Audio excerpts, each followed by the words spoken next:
Good morning students and this spark study welcomes you on the platform. अब आप जहाँ पे हैं वहाँ पे बाद बाकी जो केमिस्ट्री का जो पिछले क्लास में हम लोग जो सॉल्यूशन छोड़ चुके थे, हमने 21 तक किया था। आज हम सॉल्यूशन 22 से करने जा रहे हैं। आप लोगों ने पिछले क्लास में मैं आप लोगों से बोला था कि आप लोग अपने कमेंट के जरिए से हमें बता सकते हो वो किस किस सॉल्यूशन में कन्फ्यूजन है, उसकी पूरी हम डिटेल डिस्क्रिप्शन देने वाले थे। हाँ जी दोस्तों, उसकी हम पूरी डिटेल डिस्क्रिप्शन देने वाले थे। आप लोग बताइए, हमें कमेंट कीजिए और हमें बताइए कि आप लोगों को क्या क्या चाहिए। आप लोगों को क्या क्या चाहिए आप मुझे बताइए, क्या क्या चाहिए। ठीक है, तो चलिए हम स्टार्ट करते हैं। आज आज जो हमारे पास सबसे पहला जो क्वेश्चन निकल के आ रहा है, और जी दोस्तों आप मन लगा के बच्चों पढ़िए। आप लोग आप परीक्षा जरूर से जरूर निकलेगा, मैं आपका गारंटी देता हूँ कि परीक्षा जरूर निकलेगा। और आज जो हम क्वेश्चन करने जा रहे हैं, टोटल हम 42 क्वेश्चन करेंगे कल और आज मिला के। तो ये जो 42 क्वेश्चन है, इससे आप मान के चलिए आपको 10 से 12 क्वेश्चन मिल सकता है। ठीक है दोस्तों, बहुत इंपॉर्टेंट ये सब क्वेश्चन है, वीवीआईपी क्वेश्चन है ये सब, very very important question, VVIQ question. ठीक है, ये सब बिहार बोर्ड का मॉडल पेपर से दिया जा रहा है। मॉडल पेपर का जो सॉल्यूशन है वही मैं प्रोवाइड कर दूंगा। ये क्वेश्चन से आपको ये होगा कि आपके अंदर आएगा क्या, कॉन्फिडेंस।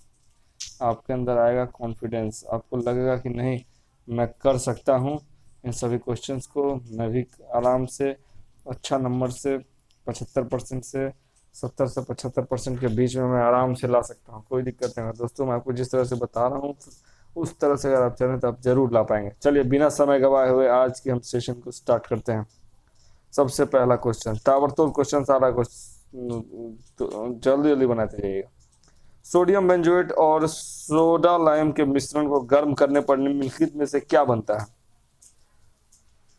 ठीक है, तो क्वेश्चन आ रहा है मीथेन, इथेन, प्रोपेन, बेंजीन। तो इसका सॉल्यूशन जो आंसर जो होगा वो होगा बेंजीन। ठीक है, इसका सॉल्यूशन होगा बेंजीन। बेंजीन का आपको मैं स्ट्रक्चर बता ही दिया था दोस्तों। इस तरह से बेंजीन का जो है सो स्ट्रक्चर होता है, ऐसे ऐसे ऐसे और ऐसे। इसको आप चाहो तो ऐसे ऐसे ऐसे ऐसे ऐसे ऐसे, ठीक है, ऐसे, ठीक है, फिर ऐसे, फिर ऐसे। ये हो गया आपको बेंजीन का स्ट्रक्चर। ठीक है, कोई दिक्कत इसमें, आपको कोई दिक्कत किसी भी प्रकार की नहीं होनी चाहिए मेरे मद्देनजर रखते हुए।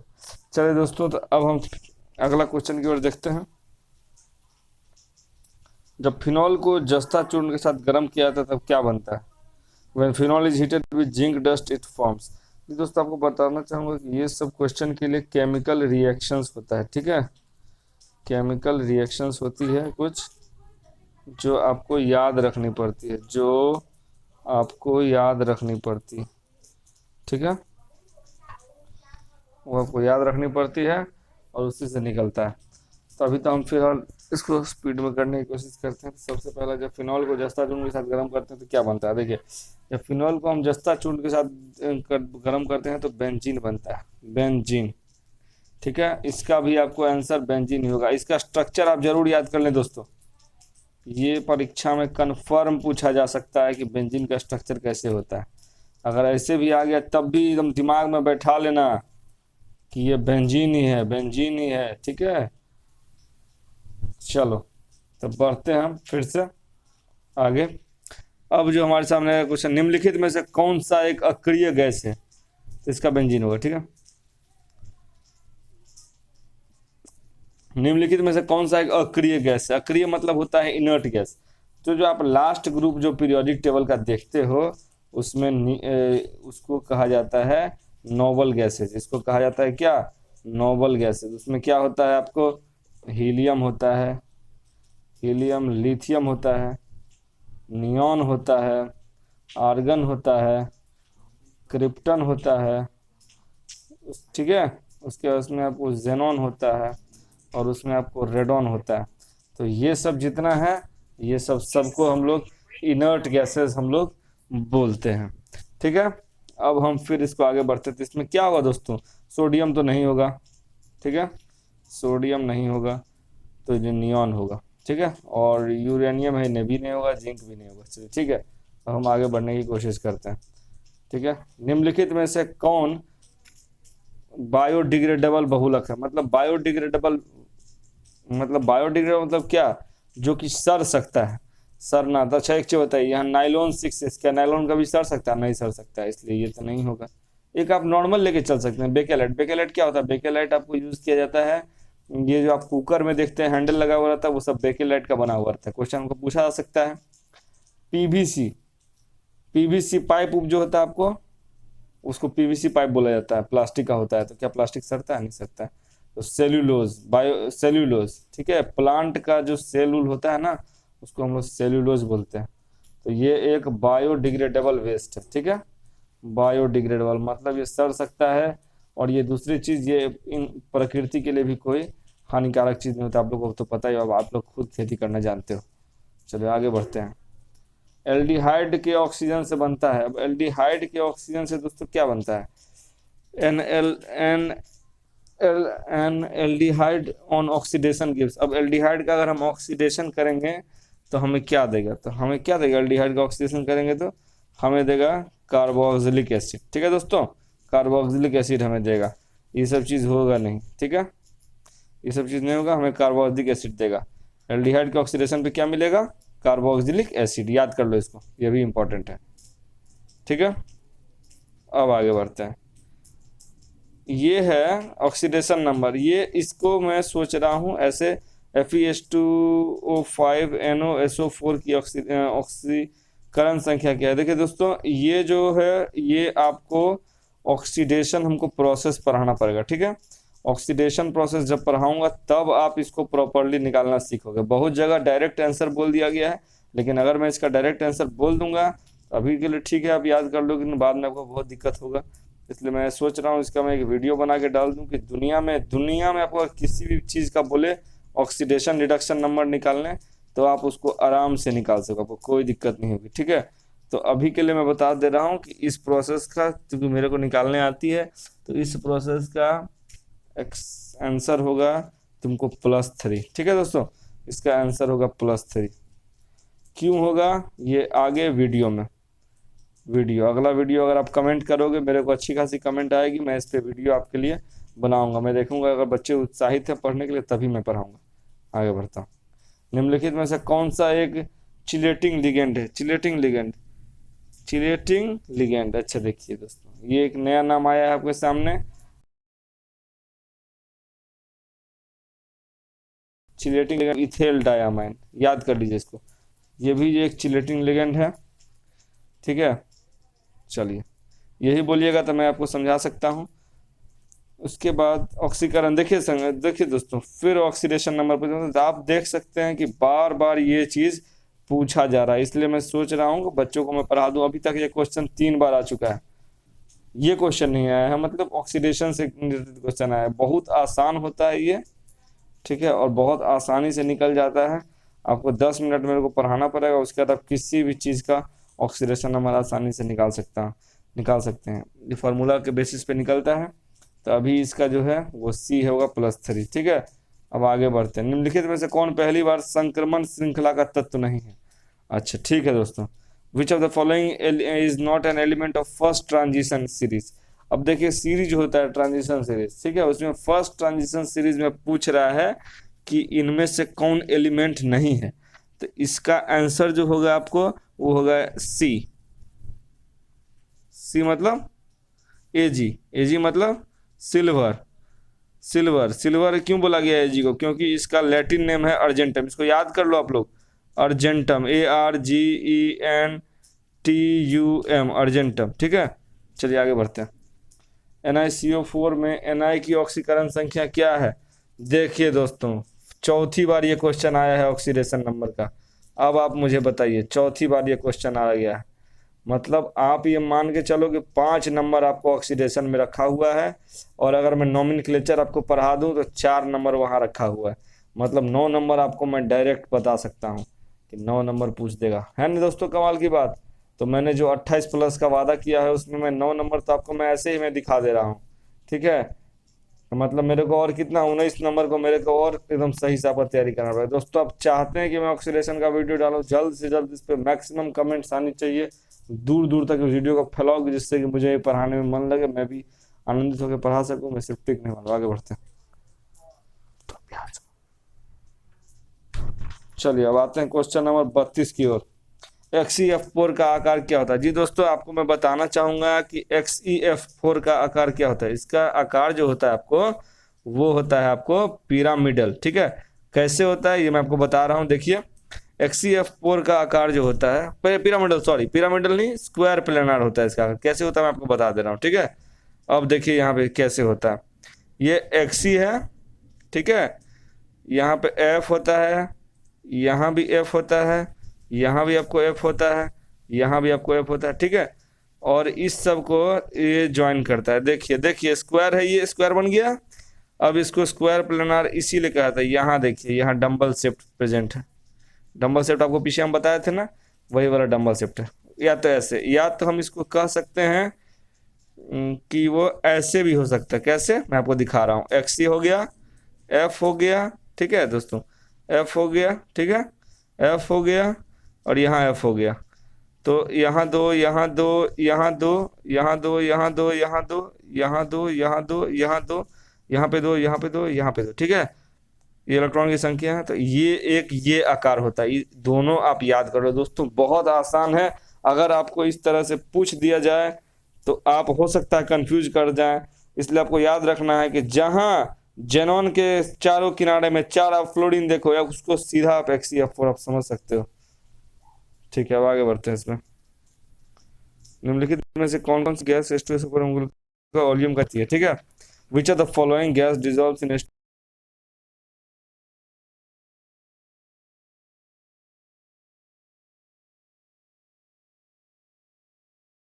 H2SO4 है। तो अब इसमें पूछ रहा है कि निम्नलिखित में से कौन सी गैस जब घुलती है तब ओलियम का निर्माण होता है। तो H2S, SO2, NO। देखिए NO तो होगा नहीं, क्योंकि ये सबसे पहले आप हटा दो। H2S भी नहीं होगा, SO2 नहीं होगा, तो SO3 होगा। ठीक है, ये अब याद कर लो, ये चीज़ पूछागा कंफर्म। ये चीज़ एग्जाम में बराबर रिपीटेड क्वेश्चन है, और ये याद करने वाला क्वेश्चन है। देखिए दोस्तों, अब रिएक्शन आपको मैक्सिमम याद करनी पड़ सकती है, क्योंकि रिएक्शन जो है सो वो तो फिक्स है। अगर फलाने का बेटा फलाना तो फलाना, तो उसका पोता भी फलाना ही होगा, कोई और नहीं हो सकता। बस वही बात है, यहाँ भी रिएक्शन के साथ भी सेम केस होता है। देखिए, फेन उत्प्लावन विधि द्वारा किस प्रकार के अयस्क का संद्रण किया जाता है? मतलब which type of ore is concentrated by froth flotation process. ठीक है, अब यहाँ देखिए कुछ जगह आप देखे होंगे इसको फोर्थ फ्लावर प्रोसेस पढ़ दिया गया कुछ यूट्यूब चैनल्स पे। गलत बात है, ये फोर्थ फ्लोटेशन प्रोसेस है। इसके थ्रू जो है सो क्या किया जाता है आपको बता देता हूँ मैं। इसके थ्रू पानी का गंदगी जो होता है ना, वो झाग बन के ऊपर आता है, उसको अलग कर लिया जाता है। एक प्रोसेस होता है ऐसा, फोर्थ फ्लोटेशन प्रोसेस। उसमें गंदगी को अलग करने का काम किया जाता है। ठीक है, तो साबुन की तरह काम होता है इसमें। तो इसमें पूछ रहा है कि किस ओर को कॉन्सेंट्रेट किया जाता है फोर्थ फ्लोटेशन प्रोसेस के द्वारा। तो आपको इसका जो आंसर है वो हो जाएगा सल्फाइड ओर को। ठीक है दोस्तों, इसको याद कर लो आप कि सल्फाइड ओर को फोर्थ फ्लोटेशन प्रोसेस के द्वारा, यानी कि फेन उत्प्लावन के द्वारा सल्फाइड ओर को, ठीक है, फेन उत्प्लावन के द्वारा सल्फाइड ओर को साफ किया जाता है। मतलब कॉन्सेंट्रेट किया था। कॉन्सेंट्रेट करना मतलब क्या हो गया, उसको साफ करना कह सकते हैं। ऐसे कॉन्सेंट्रेशन का होता है मतलब कि आपको, जैसे मैं क्या बताऊं, फिर मैं बता दूंगा अगले वीडियो में, आपको इसका जवाब मिल जाएगा कॉन्सेंट्रेशन क्या होता है। सब एक होता है डाइल्यूशन, एक होता है कॉन्सेंट्रेशन। ठीक है, डाइल्यूशन मतलब क्या हुआ, लेस एसिड, ठीक है, और मोर, उसमें कह सकते हैं कि मोर वाटर।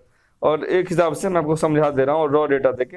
और और कॉन्सेंट्रेशन में क्या हो गया, मोर एसिड लेस वाटर, ऐसा ही कुछ आप समझ लो। लोहे का प्रमुख अयस्क क्या है? मतलब लोहे का प्रमुख अयस्क, अयस्क मतलब क्या हो गया, लोहे का प्रमुख अयस्क क्या है? अयस्क मतलब हो गया ओर। तो हमसे पूछ रहा है कि लोहे का प्रमुख ओर क्या है। तो आयरन का प्रमुख ओर क्या है? आयरन का प्रमुख ओर है Fe2O3। इसको आप याद कर लो, ये क्वेश्चन कंफर्म आ सकता है।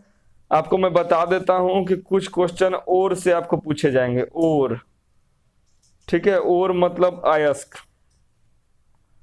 कुछ क्वेश्चन आपको अयस्क से पूछे जाएंगे कि जैसे पूछ देगा आपको कि जो है सो एल्युमिनियम का अयस्क क्या है, ठीक है, सल्फर का अयस्क क्या है, फिर आपको पूछ देगा सोडियम का अयस्क क्या है, तो आपको कुछ भी आपको पूछा सकता है अयस्क के रिगार्डिंग। मैं आपको कुछ इसमें गेसेस दे दूंगा, आप पढ़ लीजिएगा, उसमें से हो सकता है कि आ जाए। चलिए आगे बढ़ते हैं दोस्तों। HCOOH का यूपीएससी नेम क्या है? देखिए दोस्तों, ये जो है ना HCOOH, इसका इसका IUPAC नेम होता है आपको मिथेन 1 ओइक एसिड। अब मैं आपको बताता हूँ कि ये कैसे बनता है। देखिए दोस्तों, इसको ध्यान से देखिएगा, इसको आपको कहीं नहीं बताया गया होगा, सिर्फ आपको झांसे में सब लाते होंगे। देखिए मैं आपको पूरा प्रूफ के साथ बताऊंगा कि कैसे हुआ तो कैसे हुआ। देखिए ये है इसका प्रॉपर स्ट्रक्चर, कहीं नहीं आपको ये चीज बताया होगा। ये होता है, देखिए दोस्तों, अब सबसे बड़ा बात है मिथेन 1 ओइक एसिड। तब मिथेन का आप लोग जानते हैं CH3 होता है, तो मिथेन ओइक एसिड।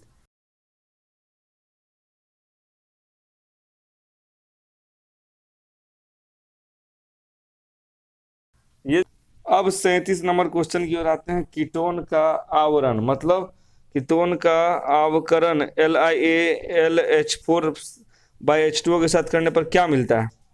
तो जी दोस्तों, इसके साथ अगर हम इसका आवरण करेंगे तो हमको सेकेंडरी अल्कोहल मिलेगा दोस्तों। ये आप याद कर लो दोस्तों, इसको आवरण करने पर हमको सेकेंडरी अल्कोहल मिलेगा दोस्तों। ठीक है दोस्तों, इसके आवरण करने पर हमको सेकेंडरी अल्कोहल मिलेगा। ठीक है, कॉपर का मुख्य अयस्क क्या है? कॉपर का मुख्य अयस्क क्या है? कॉपर का, देखिए कॉपर का मुख्य अयस्क जो होता है ना दोस्तों, वो होता है कॉपर पायराइट। ठीक है, देखिए आप आसानी से देख सकते हैं, कॉपर ग्लास नहीं, ये नहीं होगा, कॉपर पायराइट होता है। और गैलेना जो देख रहे हैं आपको, ये जिंक का होता है। ये गैलेना आपको जिंक का होता है। ठीक है, सिडेराइट शायद कैल्शियम का होता है। ठीक है दोस्तों, आगे बढ़ते हैं। तो इसका आंसर हो गया 38 नंबर का आपको कॉपर पायराइट। ठीक है, इस सब की आपकी ऑब्जेक्टिव के आंसर आपको डिस्क्रिप्शन में मिल जाएगा, चाहे आपको मैं कुछ दिनों में वेबसाइट बना रहा हूँ, वहां पे आपको सब चीज का जानकारी प्रोवाइड हो जाएगा। बशर्ते आप वीडियो को शेयर करो अधिक से अधिक मात्रा में और लाइक करो, जिससे कि मुझे उत्साह मिला आप लोगों को पढ़ाने में। और दोस्तों, मीथेन का मैं आपको बताना चाहूंगा। मीथेन का जो फॉर्मूला होता है वो CH4 होता है। पीछे मैं बताना आपको भूल गया था, इसको हम लोग बोलते हैं मीथेन। ये बहुत इंपॉर्टेंट है, पूछ सकता है आपको परीक्षा में कि मीथेन का फॉर्मूला क्या होता है, CH4। और अगर किसी कोई इसका स्ट्रक्चर बनाने बोले, कोई दिक्कत नहीं है, मीथेन का स्ट्रक्चर आप आसानी से बना सकते हैं। ठीक है, तो आगे बढ़ते हैं। आपको एक सेकंड रुक जाइए दोस्तों। मीथेन का स्ट्रक्चर आप आसानी से बना सकते हैं। देखिए दोस्तों, मीथेन का अगर स्ट्रक्चर बनाना है दोस्तों, तो C हो गया, H4 है। ठीक है, तो एक बात हमेशा याद रखिए, कार्बन के चारों ओर H लगा दीजिए, हो गया मीथेन का स्ट्रक्चर। बस यही चीज है। ठीक है, अब हम आते हैं। ठीक है, इथेनॉल जल में घुलनशील है क्योंकि यह जल के साथ बनता है। Ethanol is soluble in water due to the formation of bond with water. तो कौन सा बॉन्ड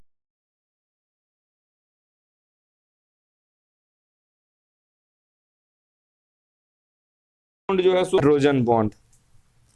ठीक है, ये आपको बनाता है हाइड्रोजन बॉन्ड। ठीक है दोस्तों, ठीक है दोस्तों, आगे बढ़ते हैं। ठीक है, अब आता है CH3CO का IUPAC नेम क्या है?